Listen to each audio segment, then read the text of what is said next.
for a citation, Speaker. Yes, sir. Have the clerk read the citation in name only, please, of number, I have it here, 58. Clerk, please report. Citation 58, Representative Bentley. Citation of adjournment. The House of Representatives of the Commonwealth of Kentucky does hereby adjourn this legislative day in loving memory and honor of Ernest Edison West. Gentleman from Greenup. Most of you people, if you haven't been in my office, you need to come. I have a picture in there of Ernest West, and thank you, Ken, of Ernest West on my wall, and it's from the Korean War. Ernest West is from Greenup County, and he's a Medal of Honor winner. He died during the crisis, so we really didn't get to say a citation for him here, but for now I want to yield to the gentleman from Boone 66. Chair recognizes the gentleman from Boone 66. Thank you, Mr. Speaker. I became aware of Mr. West through my discussions with Representative, the gentleman that brought this forward. And I will just tell you that my concern is we are losing so many of these veterans at such a fast rate that I know that Herschel Woody Williams, who is the last living Medal of Honor recipient from World War II, was able to, I believe, be there at the ceremony for Mr. West. And I just think that it's so important and so vital today for our membership to be proactive in letting our young people know the sacrifices and the cost that have been paid for the freedom that we enjoy every day. I know we have many members here in this chamber that have served in the United States military, and I think whenever we're not in a direct time of conflict, it's easy to get caught up in the day-to-day things that we do and not be mindful of the service and the sacrifice that so many have paid for us to have the liberties and the freedom that we have.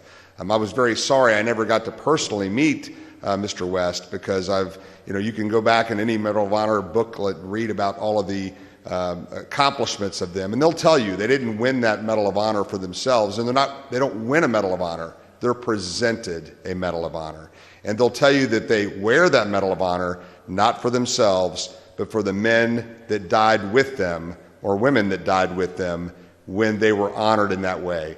And so I basically wanted to give a few comments to say this is a very appropriate citation for a man that served not only this country, but one of our very own from the Commonwealth. When I talk about Mr. Williams, Woody Williams, he's from West Virginia.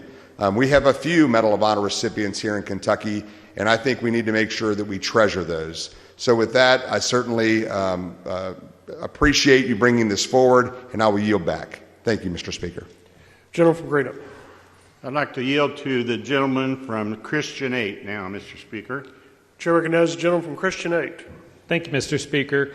I appreciate the gentleman from Greenup letting me speak just a moment on this. And to the family of the West family, we sincerely regret the loss there. And normally, we would be able to honor these vets in Veterans Military Affairs, and we present them with a challenge coin that is on behalf of the state from Veterans Military Affairs. So I'm going to be presenting this to the gentleman from Greenup to give to y'all's families. So with that, deepest regrets or sympathy.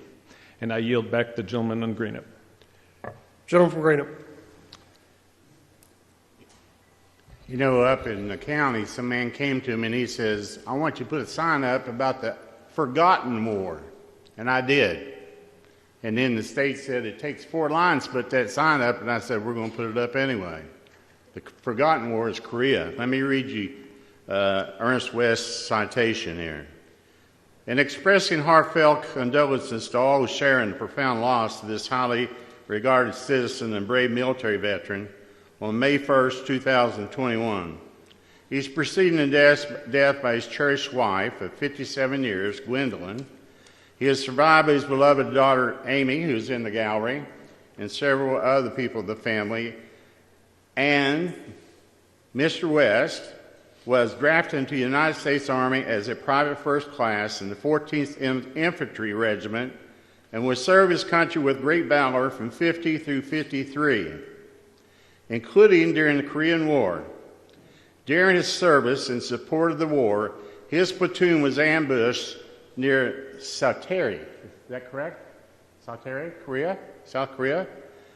And PFC West ordered his men to retreat when their commander, George Givenden, was severely wounded.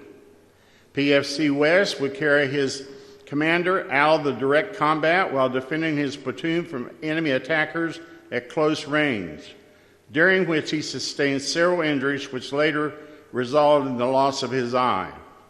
Despite his injuries, he returned to the battlefield to rescue 2 more soldiers, leaving no men behind.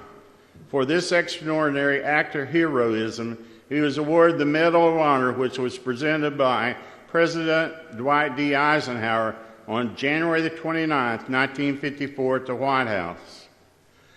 Mr. West was a respected resident of Wheatland, Kentucky and Greenup County. He had worked at the, I call it CNO, but they call it CSX now. He was a former football and basketball coach at Wheatland High School. He was a pillar of his community and a devoted family man of tremendous warmth and integrity. He had good humor, and I'll tell you a story about that. I go see him in the nursing home, and I say, "Hi, Mr. West," and he said, "How the hell you doing? Get away from me." And as long as he was cussing, he was healthy, right? That's the way he did me when I went in anyway. So I knew he was healthy when he said that to me because he knew I was a pharmacist and all that. But he enjoyed fishing, hunting, farming, watching westerns, and spending time outdoors. He's a distinguished Kentuckian whose service brought great honor to all the citizens of this great Commonwealth and nation. So we remember him today during the 2022 regular session of the Kentucky General Assembly, and his family is in the gallery, if you would recognize them there.